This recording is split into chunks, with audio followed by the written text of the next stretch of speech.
इस कर्तव्य पथ से ही जाता है। साथियों, कर्तव्य पथ केवल ईंट पत्थरों का रास्ता भर नहीं है, ये भारत के लोकतांत्रिक अतीत और सर्वकालिक आदर्शों का जीवंत मार्ग है। यहां जब देश के लोग आएंगे, वो नेताजी की प्रतिमा, नेशनल वॉर मेमोरियल, ये सब उन्हें कितनी बड़ी प्रेरणा देंगे। उन्हें कर्तव्य बोध से ओतप्रोत करेंगे। इसी स्थान पर देश की सरकार काम कर रही है। आप कल्पना करिए, देश ने जिन्हें जनता की सेवा का दायित्व सौंपा हो, उन्हें राजपथ जनता का सेवक होने का एहसास कैसे कराता।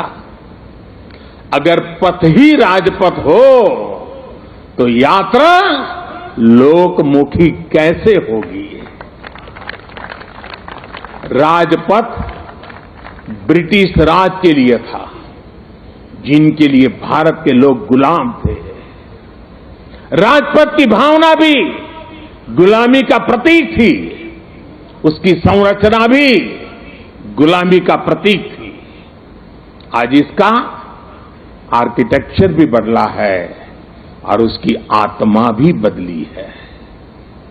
अब देश के सांसद, मंत्री, अधिकारी जब इस पथ से गुजरेंगे तो उन्हें कर्तव्य पथ से देश के प्रति कर्तव्यों का बोध होगा। उसके लिए नई ऊर्जा मिलेगी, प्रेरणा मिलेगी। नेशनल वॉर मेमोरियल से लेकर कर्तव्य पथ से होते हुए राष्ट्रपति भवन का ये पूरा क्षेत्र, उनमें नेशन फर्स्ट, राष्ट्र ही प्रथम, इस भावना का प्रवाह प्रतिपल संचारित होगा।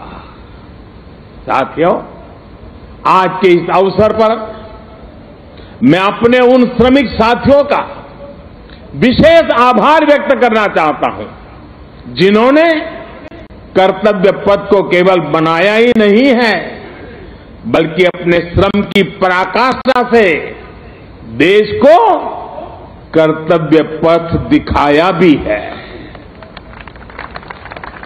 मुझे अभी उन श्रमजीवियों से मुलाकात का भी अवसर मिला।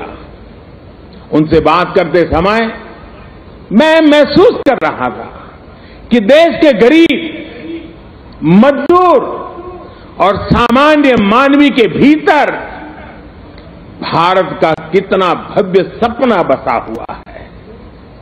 अपना पसीना बहाते समय वो उसी सपने को सजीव कर देते हैं। और आज जब मैं इस अवसर पर मैं उन हर गरीब मजदूर को भी देश की तरफ से धन्यवाद करता हूं, उनका अभिनंदन करता हूं, जो देश के अभूतपूर्व विकास को ये हमारे श्रमिक भाई गति दे रहे हैं। और जब मैं आज इन श्रमिक भाई बहनों से मिला तो मैंने उनसे कहा है कि इस बार 26 जनवरी को जिन्होंने यहां पर काम किया है, जो श्रमिक भाई है, वो परिवार के साथ मेरे विशेष अतिथि रहेंगे 26 जनवरी के कार्यक्रम।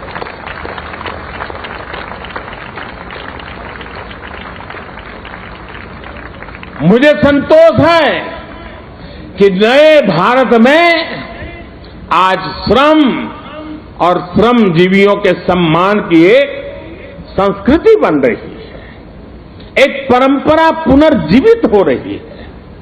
और साथियों, जब नीतियों में संवेदनशीलता आती है तो निर्णय भी उतने ही संवेदनशील होते चले जाते हैं।